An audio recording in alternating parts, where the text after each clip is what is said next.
Shalom anak-anak, selamat pagi. Hari ini kita masuk dalam pembelajaran tema 6, subtema 1, pembelajaran 1 sampai 3. Memahami teks eksplanasi. Teks eksplanasi merupakan teks yang berisi penjelasan tentang berbagai peristiwa yang terjadi di sekitar kita. Teks eksplanasi disajikan harus sesuai dengan fakta atau sesuai kenyataan, yang memiliki struktur, dimulai dari pernyataan umum, kemudian deretan penjelas, dan kesimpulan.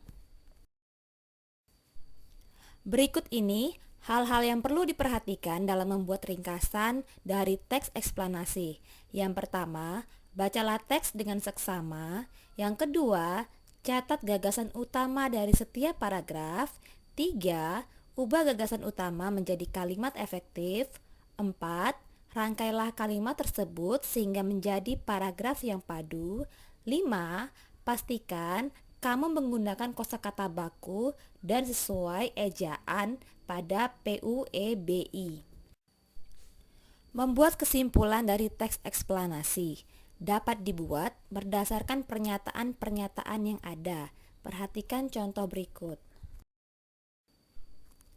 Pernyataan pertama, panas dapat mempengaruhi perubahan suhu benda. Pernyataan kedua, panas juga dapat mempengaruhi perubahan wujud benda. Kesimpulan yang dapat kita ambil, panas dapat mempengaruhi perubahan suhu dan wujud benda. Kesimpulan dari tiga pernyataan. Pernyataan pertama, manusia mengonsumsi makanan untuk beraktivitas. Pernyataan kedua, makanan diubah menjadi energi panas. Pernyataan ketiga, panas yang dihasilkan biasanya dikeluarkan bersama keringat. Kesimpulan dari tiga pernyataan ini, dalam aktivitasnya, makanan yang telah dikonsumsi manusia diubah menjadi energi panas dan biasanya dikeluarkan bersama keringat. Perhatikan gambar berikut. Manakah yang merupakan sumber panas pada kegiatan berikut? Ya, benar. Api merupakan sumber panas pada gambar berikut. Sumber energi panas pada benda-benda di sekitar kita. Kita dapat merasakan panas karena terjadi perpindahan panas atau kalor. Panas dapat berpindah melalui benda-benda logam seperti melalui besi atau tembaga. Sumber energi panas yang digunakan dalam aktivitas gambar adalah air panas. Pengaruh kalor terhadap benda. Perhatikan skema perubahan wujud benda karena pengaruh kalor berikut. Wujud benda ada tiga, cair, gas, dan padat. Dari cair menjadi gas disebut menguap.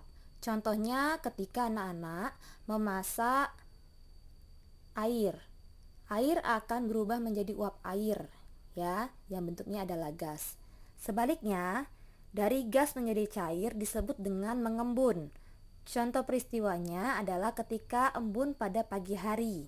Bisa juga contoh peristiwanya ketika anak-anak menutup air panas dengan tutup gelas. Maka di tutup gelas itu akan ada titik-titik air yang muncul. Dari cair menjadi padat disebut membeku. Contohnya ketika anak-anak membuat es. Ketika memasukkan air ke dalam freezer, maka air akan menjadi es, menjadi padat. Sedangkan sebaliknya, dari padat menjadi cair disebut mencair. Contohnya ketika es anak-anak letakkan pada udara terbuka, maka akan menjadi cair, menjadi menyublim. Contohnya pada kapur barus atau pewangi ruangan yang berbentuk padat, ya. Jika anak-anak letakkan kapur barus di udara terbuka, lama-kelamaan kapur barus itu akan habis.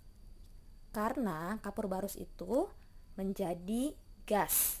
Demikian juga dengan pewangi ruangan.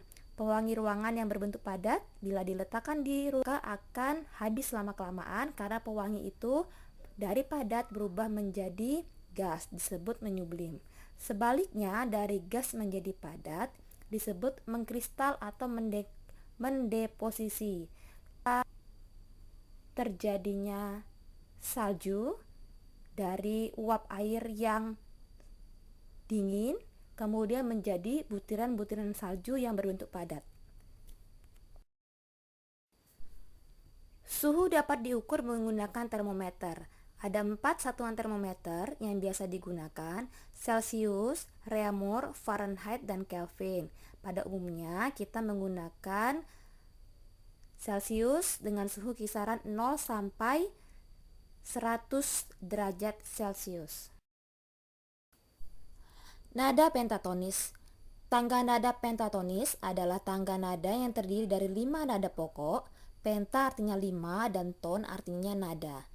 Tangga nada pentatonis biasanya digunakan pada musik daerah yang menggunakan alat musik tradisional seperti kelompok musik karawitan Jawa dan Sunda. Tangga nada ini terbagi menjadi 2, yaitu pelok dan slendro. Tangga nada slendro adalah tangga nada yang memiliki karakteristik gagah, berani, lincah, dan gembira. Slendro merupakan sistem urutan nada terdiri dari 5 nada dalam satu gambiang dengan pola jarak yang hampir sama. Nada-nadanya adalah do, re, mi, sol, la, do.